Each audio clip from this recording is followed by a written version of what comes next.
Hello students, Sneha Hindi learning channel पर आप सबका स्वागत है। आज हम करेंगे क्षितिज भाग 2 कक्षा 10वीं के लिए देव जी द्वारा रचित सवैये का भाग 2 हम करेंगे कवित। तो कवित करने से पहले थोड़ा सा देव जी के बारे में हम बात करते हैं। ये रीतिकाल के प्रमुख कवि रहे हैं और रीतिकालीन कविता का संबंध दरबारों आश्रयदाताओं से था।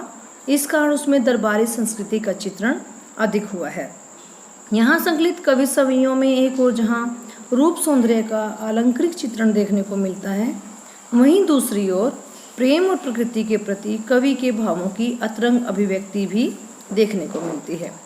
इस कवित में बसंत को बालक के रूप में दिखाकर प्रकृति के साथ रागात्मक संबंध की अभिव्यक्ति हुई है। तो आइए करते हैं देव जी द्वारा रचित कवित।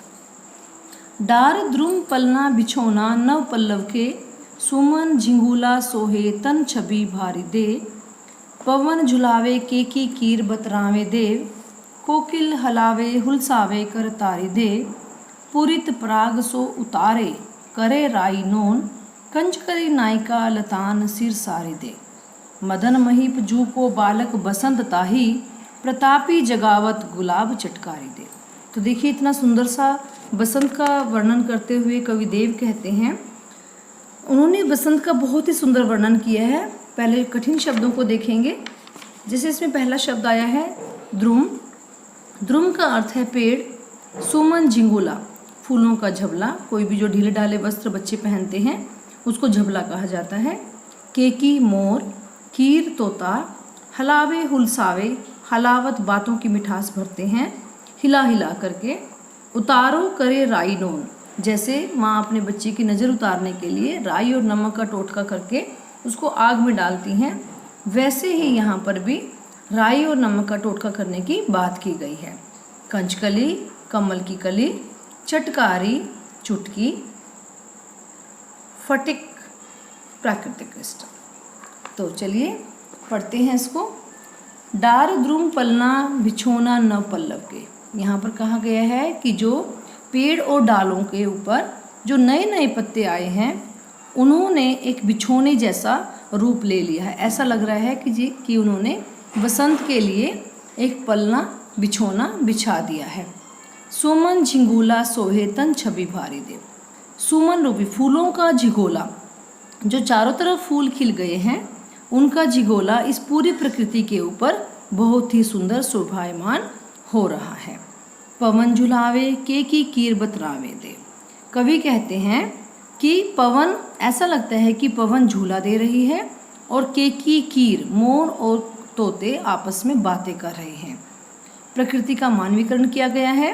कोकिल हलावे हुलसावे कर तारे दे, और जो कोयला है, कोकिल है, कोयल हिला हिला के अपनी आवाज़ की मिठास पूरी प्रकृति के अंदर भर रही है।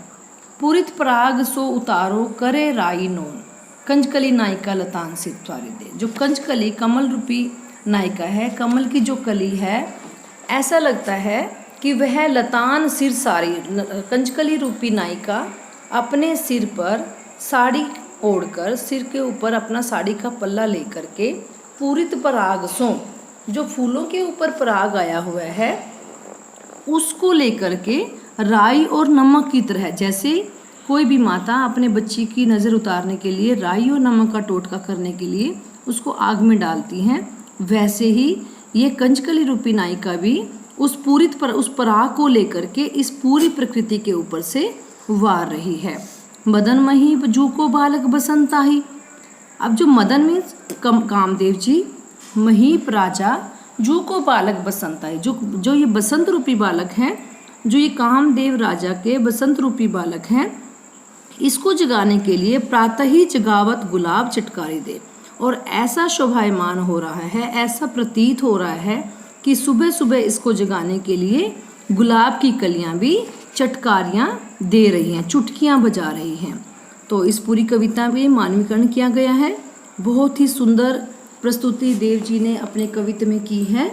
केकी कीर के अंदर अनुप्रास अलंकार है और कविता की सुंदरता देखते ही बनती है। आशा करती हूँ आपको कवित देव जी द्वारा रचित कवित बहुत अच्छे से समझ आया होगा। धन्यवाद। Thanks for watching.